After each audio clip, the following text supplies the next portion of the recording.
Salutations! This is Miko bringing to you an audio version, the spoken word, of my weekly column on Macedonian matters. The English version is published on Medium.com, and the Macedonian version is published on Svest.mk. This week's column is published on Friday, May 31, 2019. The title is in the form of a question. On becoming North Macedonians? Before I begin this somewhat troubling column, let me offer a ray of hope. I have no doubt the Macedonians and their friends will return the name, the Republic of Macedonia, back to the Macedonian Constitution and the Macedonian people in due course. I don't know when that will happen. I'm thinking years, not decades. I know it will take hard work and more sacrifice, but I know it will happen, because that is what the Macedonians voted for on September 8, 1991. An independent and sovereign Republic of Macedonia as a homeland for the Macedonian people wherever they live. Moving on. Here's an interesting thought. When the constitutional name of Macedonia was enshrined in the Constitution of the Republic of Macedonia, even though the temporary and provisional UN reference was officially used in some situations, the majority of the world, with the exception of the Greeks and a few other miscreants, always used the adjective Macedonian in describing the people as Macedonians and everything else that deserved the adjective as Macedonian. Today, read on. And for listeners, the following are just snippets from various media outlets. Quote, Greek and North Macedonian prime ministers pose for historic selfie after end to 30-year-long name dispute. And that's a headline. Time magazine, April 2, 2019. Quote, North Macedonian wins Goldman Environmental Prize. That too is a headline. Emerging Europe, April 29, 2019. Quote, their pat on the back was welcomed by North Macedonian Prime Minister Zoran Zaev. Balkan Insight, April 30, 2019. Quote, then she visited the bank's board of directors in London and presented each member with a North Macedonian coin featuring the links. CNN, April 29, 2019. Quote, saw the North Macedonian capital transformed. Calvert Journal, April 29, 2019. Quote, the Pope is not expected to meet privately with North Macedonian primate Stefan in his upcoming visit. BBC, May 5, 2019. Quote, but the accord continues to divide North Macedonians and has eclipsed all other campaign issues. Reuters, May 5, 2019.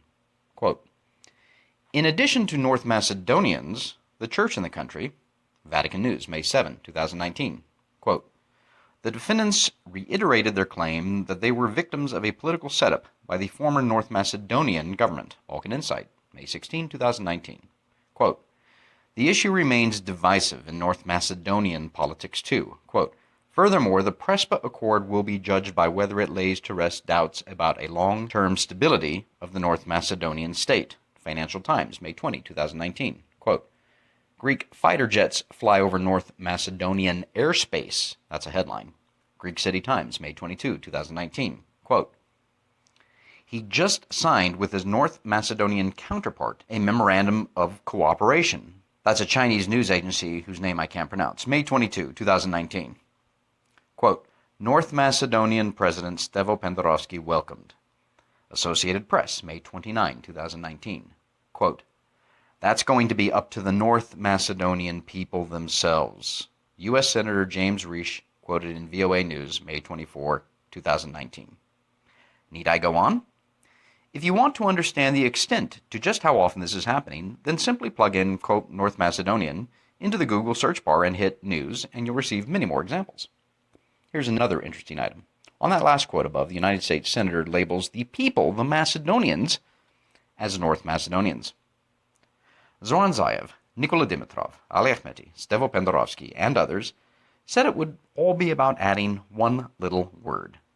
By putting one little word, North, in front of Macedonia, all would be well.